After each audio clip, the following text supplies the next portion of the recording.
જામનગર શહેરમાં ચાલુ એસઆઈઆર કામગીરીને વધુ અસરકારક બનાવવા સરકારના નેતાઓ અને મંત્રીઓ દ્વારા સતત વિસ્તારોની મુલાકાત લેવામાં આવી રહી છે। આ અનુસંધાને રાજ્યના મંત્રી રીવાબા જાડેજાએ વોર્ડ નંબર 6ની મુલાકાત લીધી હતી।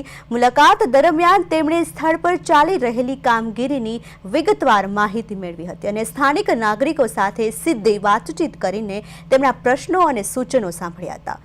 મંત્રી રીવાબા જાડેજાએ એસઆઈઆરની કામગીરીને લઈને સમીક્ષા કરી, વાતચીત કરી અને તેમના પ્રશ્નો અને સૂચનો પણ સાંભળ્યા।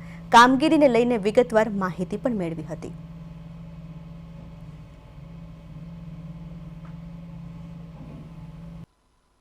આજરોજ 78 વિધાનસભામાં એસઆઈઆરની કામગીરીના નિરીક્ષણ કરવા માટે થઈ અને વોર્ડ નંબર 6માં જે ભોલેશ્વર શક્તિ કેન્દ્ર છે ત્યાં અને એની આસપાસના જે નિયરબાય બૂથ છે એટલે ટોટલ આ ક્લસ્ટરમાં 10થી વધારે બૂથ છે એનો સમાવેશ થઈ રહ્યો છે, જ્યાં લોકોનો ખૂબ સારો રિસ્પોન્સ આવી રહ્યો છે અને જ્યાં એવા જે થોડા રિમોટ એરિયાના વિસ્તારો છે ત્યાં વ્યક્તિગત કાર્યકર્તાઓને મોકલીને બીએલઓને સાથે સુચારુ રૂપે સંકલન કરી અને મેક્સિમમ ફોર્મ આજના દિવસમાં પાછા આવી શકે એ માટેના પ્રયત્ન અને આખું ચકાસણી માટે થઈને આજે મેં પ્રવાસ કર્યો હતો। સાથે બધા બૂથોની વ્યક્તિગત સમીક્ષા પણ કરેલી છે અને ખૂબ સારો પ્રતિસાદ નગરજનો તરફથી જોવા મળી રહ્યો છે।